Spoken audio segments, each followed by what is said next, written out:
Hi, everybody, and welcome back to yet another cracking edition of the Matt Brown Show. This is the Secrets of Fail series where we're talking to CEOs and entrepreneurs all about their epic business blunders. And with us in the hot seat today is the CEO of putitforward.com, Mark Cowan. Mark, welcome to the show. It's great to be here, Matt. I'm absolutely humbled and looking forward to this conversation, of course. Privilege is all mine, brother. So look, let's get on with the elevator pitch. What are you guys up to there at Put It Forward? Well, many things, right? But ultimately, at the base level is right in our name. We're helping people make the best decisions possible in their organization and in their day-to-day life and put those forward down the line so the next person in line can make the best decision. That's ultimately what we're trying to solve for. It sounds a bit like Pay It Forward. Yes, but not in concept. It was a great movie. Great movie, great story, but a little bit different. So who are your customers typically? Typically, large organizations, mid-sized organizations that are struggling with how to make decisions at scale and make better decisions at scale. And that can be an individual in an organization. It can also be, at a lower level where you have a lot of people that are, trying to manage a lot of information and get right to the kernel of what it is that they need to do in order to make an effective decision. And a lot of it is certainly data-driven, system-driven, process-driven, et cetera. So we kind of cross all those different domains. Brilliant. Well, look, let's get into the meat and the potatoes. What is your epic story of fail for our audience around the world today, Mark? My epic story of failure. There's make failures every day. It's just part of the job. And I think maybe just to put it a little bit in context here is that on average, a typical person like yourself or myself, we make about 35,000 decisions every day. Most of those are automatic. They're below the radar. They're patterned. We get out of bed on a certain side of the bed. We put our left foot in front of the right foot, et cetera, et cetera. Now, out of those 35,000, we have about 200 that we're consciously participating in. 100 of them, let's say, that are done in a day on our working day. So that's about 5 an hour. So to put that in scope, let's just say the last 10 years, that's roughly 4,000 decisions that I'm going to have to pull from. And, which one was the worst one out of that? And so I'd categorize it in the following way. It's really the decisions that I've made around people and talent that I've brought into the organization and either wasn't properly organized to handle them, they weren't properly resourced, or the structure was inverted in terms of what they needed in place in order for them to be successful. So a lot of it has been around the questions of scale as it relates to, quality talent that you're trying to bring into an organization. So, Mark, what did that experience teach you? What do you take forward with you in terms of the business today? One is, there's several lessons I think out of that. One is that when you've made a bad decision or the wrong decision or the right person at the wrong time, fix it fast. Don't try to wait to have the right conditions catch up for that person to be there. Don't try and machine around or engineer around that person or create the conditions for their success if they can't be successful, kind of almost out of the gate are going to be able to execute at their full potential. So I think it's really just about, fixing it fast, owning the mistake you've made, rather than, perpetuating it on. Mm-hmm. Mark, that data points of 30,000 decisions per day, is that based on research or what's that based on? It certainly is based on research, about 35,000. And I'm happy to provide the citation for you afterwards. It's done by a professor out of, I almost want to say the Claremont Institute, but I think that's wrong. And a lot of research that person does a lot of research around sort of the quality and the quantity of decisions that we make every day. Not dissimilar to what we do at Put It Forward. So what have you learned about effective decision-making in building a business? So I'm just curious to ask this question because you're selling this solution that enables effective decision-making. Do you use your own product in your own business? We certainly do, all over the place. And we use it not just in terms of having our systems and information flows be automated in between each other. That's certainly a part of what we do. But also driving insights out of the data that, frankly, that we're generating. Identifying the the hidden correlations in between different actions on our website. I mean, like, or not our website, but also across our different systems and our different points of customer engagement. The challenge that every organization has, whether you're, big, medium, or small, right? And I'm sure this relates to you as well, and kind of also knowing some of your own background there in terms of building the sales organizations and the experience organizations that you have, is that the signal to not signal to noise, but the signal to processing ability ratio is just way out of whack these days. It's impossible for an individual to now sit down and look at the data that actually, or information that has to go into making a high quality decision. And for them to, number one, parse it, number two, understand it, number three, put it into some context that they can act on in a timely enough way, and be able to be effective at that repeatedly over and over and over again. And that's where, we kind of come into organizations to help them do that a little bit more effectively. And that's not business intelligence or any of that kind of stuff. There's lots of people that kind of do that, and they do that well. That's not what we're doing here. Yeah, for sure. A little bit deeper. So I don't know if, Tony Robbins, he says, decisions are our ultimate power.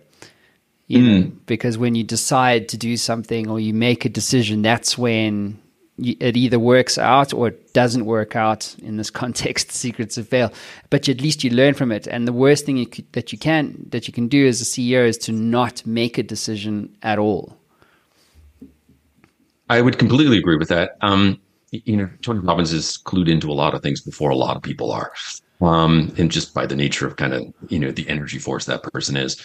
But absolutely the worst decision is to make the non-decision. We spend a lot of time inside Put It Forward, not just helping people analyze decisions that they're going to make, but also analyzing the framework that they go through. And there's many different models that people will follow for a particular decision, or a type of decision that you can leverage. There's, different patterns that you can follow in terms of how to make a quality decision or a non-quality decision. And so we spend a lot of time kind of thinking about that as well. So Mark, if you could get into the Matt Brown Show time machine and do things differently, what would you do differently and why? Related to Put It Forward? That could be a long list. I know, right? It's like, how many decisions did you make that didn't go the right way? Yeah, I think certainly as it relates to Put It Forward and technology, the types of decisions and the things that we could have done or should have done differently, and, you can always could have and should have yourself to death, but the things that we could have done differently are spent more time understanding the level of what our customers understand about the problem themselves. And so our failure at different points has been that we've overestimated not the cognitive capability, that's not what I'm saying here, but it overestimated the level of understanding that somebody has about the situation that they may be in, or the options that they have and how to work through a situation. And so what that means in kind of really simple terms is breaking down the problem set that someone is solving down into something that's very kind of rudimentary building blocks that, we may think is very basic, but that's sort of where, the customer is at. And so really aligning ourselves and our message with where the customer is at is something that we could have done better earlier on. And arguably still, right? I mean, yeah, it's this idea of like when you step inside the bottle, you can't read the label. I don't know if that resonates with you, because that's why you do actually need mentors or external providers to come. I mean, even when we were, before we started the show, I was like, oh, you should probably put that message on your home, because you know what I mean? Like it's a thing where we just don't see what other people see. And so I suppose the same thing is true with, Lean Startup and all these books, where it is about, really just seeing a process that helps you to see things that you don't see, so that you can read the label, right? Because sometimes if you don't read the label, you're just stuck in your own world and your own Kool-Aid in many cases. And so we miss opportunities. We certainly do. I really like that saying. I'm probably going to parrot that in some way. Yeah, go ahead. So, Mark, what's your advice to other entrepreneurs and CEOs out there in terms of the importance of failing or failure in business success? Embrace the difficulty that comes along with it. And what I mean by that is that we all make decisions every day. Some are good, bad, and otherwise. Accept that decision that's been made and learn from it, take from it, and move fast beyond it. It's not likely you're going to be faced with the exact same criteria day over and day to kind of make the same decision. That's sort of more of a mechanical operation. But have a strong mental framework that you go through in order to make your decisions. We inside Put It Forward in here, we generally try to break things down to first principles thinking often, especially when we're dealing with something that's we don't understand or is new. We just literally take it right down to the DNA of the problem, and understand each of those points. And so my advice to anyone is if that you're in a scenario where you don't fully understand the dynamic that you're in, if it's a make or break or a life making situation, take the time to understand sort of the first principles of what's actually going on so that you can at least see through that. If it's a decision where, it's a short duration decision that has low value impact, make it fast and move.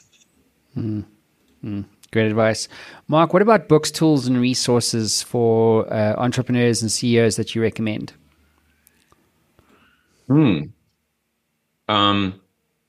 I think certainly things by Clayton Christensen, as we kind of touched on earlier before, around sort of the innovator's dilemma, the innovator's solution. There was a book that Charlie Munger put out, which is Warren Buffett's other half at Berkshire Hathaway, and was really on letters to CEOs and lessons learned, et cetera. I think that's a very interesting foundational kind of almost like encyclopedia. Maybe encyclopedia is the wrong term, but there's a lot of good information in that. I think that's probably all of that I would say are kind of top of mind right now. All right, awesome stuff. Well, Mark, congratulations, dude, on all the success that you have had and for identifying a problem that I think really matters. It's this ability to make effective business decisions, and if you can lead that charge, then you'll be making a great difference and obviously building a better company. So, Mark, thanks for being on the show. I appreciate you. My pleasure as well, Matt. And best of luck to you. I think you've got a great track record there. And I really think you're just at the start of where it's going to go. I hope so. And we shall find out. Otherwise, I'll be doing my own Secrets to Fail episode. Well, it's great material here. There's no question about that. I'm sure that you're doing some deep analysis on what's going on in the background there. Yeah, absolutely. Well, Mark, thanks so much for your time, and everyone else, we'll see you all again soon. Ciao.